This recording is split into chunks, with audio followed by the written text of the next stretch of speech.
కోల్చారం మండలం కోనాపూర్ గ్రామంలోని ధాన్యం కొనుగోలు కేంద్రాన్ని కలెక్టర్ సోమవారం క్షేత్రస్థాయిలో పరిశీలించారు. ఈ సందర్భంగా కలెక్టర్ మాట్లాడుతూ ధాన్యం కొనుగోలు పూర్తయ్యే వరకు కేంద్రాల వద్ద సిబ్బంది అప్రమత్తంగా ఉండాలని తెలిపారు.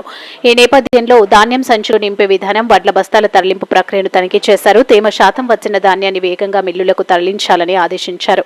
కొనుగోలు విషయంలో రైతులకు అపోహలకు గురి కావద్దని, తడిసిన ధాన్యం చివరి గింజ వరకు కొనుగోలు చేస్తామని హామీ ఇచ్చారు. ఈ పరిశీలనలో కలెక్టర్ వెంట తహసీల్దార్ మోసిన్, ఇతర సంబంధిత అధికారులు, సిబ్బంది తదితరులు పాల్గొన్నారు.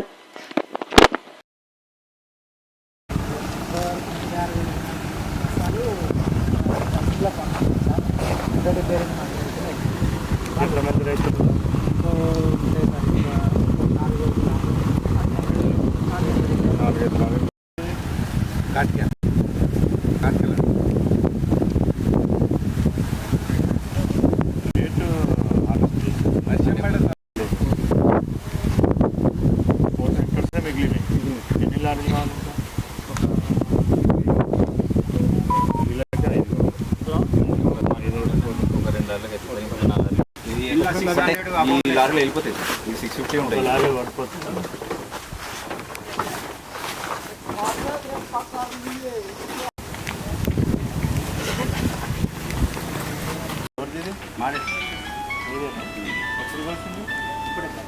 ఇప్పుడే తెచ్చిందా?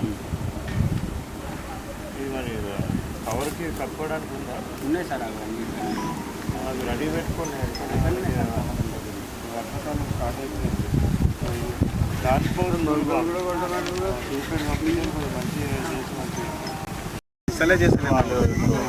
ఇలా తేవడానికి ఎంత కష్టమైంది. వాళ్ళ లేట్ వస్తారు. నేను కూడా లోకల్ వాళ్ళు తీసుకుంటే అసలు ఎక్కువ మందిని పెట్టి